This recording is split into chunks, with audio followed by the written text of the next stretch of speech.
Bandwagon effect इस नाम की एक मनोवैज्ञानिक थ्योरी है जो कहती है कि लोग किसी काम को सिर्फ इसलिए करने लगते हैं क्योंकि बाकी सब भी वही कर रहे हैं। इसे आम बोलचाल की भाषा में बहती गंगा में हाथ धोना या ट्रेंड के साथ चलना भी कह सकते हैं।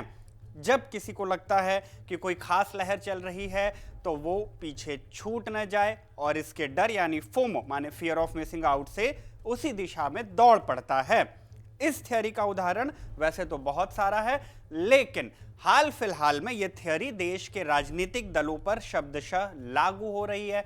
पंजाब के विधानसभा चुनाव के 9 महीने पहले आम आदमी पार्टी के सांसदों ने बगावत की, बंगाल के विधानसभा चुनाव के बाद टीएमसी के सांसदों ने बगावत की और बीते 2 दिनों से कयास लगाए जा रहे हैं कि महाराष्ट्र के उद्धव बाला साहब ठाकरे वाली शिवसेना भी टूटने के कगार पर आ गई है। उसके भी सांसदों ने बगावत कर दी। इस विषय पर हमने डिटेल में आपको बताया है, डिस्क्रिप्शन में आपको उस वीडियो का लिंक मिल जाएगा। लेकिन बैंडवैगन इफेक्ट अब उत्तर प्रदेश तक भी आ गया है। शुरुआत हुई सुहेल देव भारतीय समाज पार्टी सुभाषपा के प्रमुख और उत्तर प्रदेश सरकार में मंत्री ओम प्रकाश राजभर के एक बयान से। उन्होंने दावा किया कि समाजवादी पार्टी में जल्द ही बड़ी टूट होने वाली है। उन्होंने एक्स पर लिखा कि समाजवादी पार्टी में बड़ी टूट होगी। राम गोपाल यादव ने केंद्रीय गृह मंत्री अमित शाह जी को चिट्ठी सौंपी है। खनन घोटाला और गोमती रिवर फ्रंट घोटाला का मास्टरमाइंड कौन है पूरा उत्तर प्रदेश जानता है। शिकंजा कस रहा है तो सपा परेशान है। मत ध्यान रखिए, अब यूपी का नंबर है। यूपी में क्या होगा, यहाँ भी जाएंगे भैया मेरे, आपने नहीं देखा राम गोपाल जी एक बढ़िया चिट्ठी माननीय अमित शाह जी को थमा दिए हैं और कह दिए हैं उनसे धीरे से कि इतना लोगों का नाम है ये लोग के बुला के अपने पास ले लीजिए, हम लोगों का जान बचाए रखिए। और नहीं तो हम तो कह रहे हैं कि राम गोपाल जी इसका खुलासा करें, उस चिट्ठी में क्या लिखे हैं। प्रधानमंत्री जी का कल सदन में कि कभी कभी अखिलेश जी भी मदद कर देते हैं, तो अखिलेश जी मदद राम गोपाल से कराते हैं। वो चिट्ठी दिए हैं कि इतने सांसदों को आप अपने पास बुला लीजिए, ये सब आपके साथ चले जाएंगे। हालांकि राजभर ने इस कथित पत्र को लेकर कोई साफ जानकारी नहीं दी। उन्होंने इस सवाल का जवाब रामगोपाल यादव के सिर माथे ही डाल दिया। हालांकि ये भी बात है कि उन्होंने ये जरूर कहा कि पुराने घोटाले की जांच के दबाव से सपा नेतृत्व परेशान है, जिसके चलते नेता पाला बदलने की सोच रहे हैं। उन्होंने आगे लिखा कि महाराष्ट्र बंगाल छोड़िए, समूची सपा भाजपा में शामिल होने को तैयार बैठी है। राजभर के इस बयान से महाराष्ट्र के जैसे ही उत्तर प्रदेश की राजनीति में भी हलचल मच गई।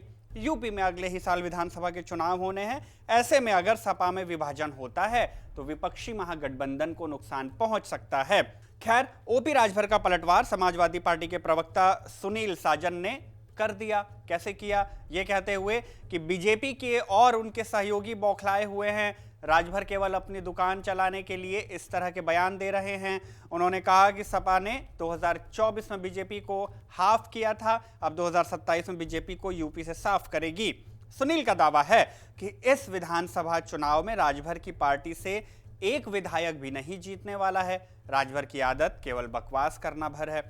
अखिलेश यादव ने भी इन आरोपों पर पलटवार किया।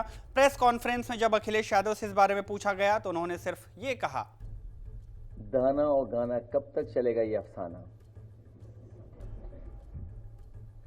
दाना और गाना कब तक चलेगा ऐसा अफसाना। अखिलेश यादव के जवाब के बाद ओपी राजभर ने एक और चेतावनी दे दी। एक्स पर लिखा कि अभी रामगोपाल यादव जी की सिर्फ चिट्ठी का जिक्र किया हूं, खनन घोटाला और गोमती रिवर फ्रंट के पापियों का नाम लिख दूंगा तो भूचाल आ जाएगा।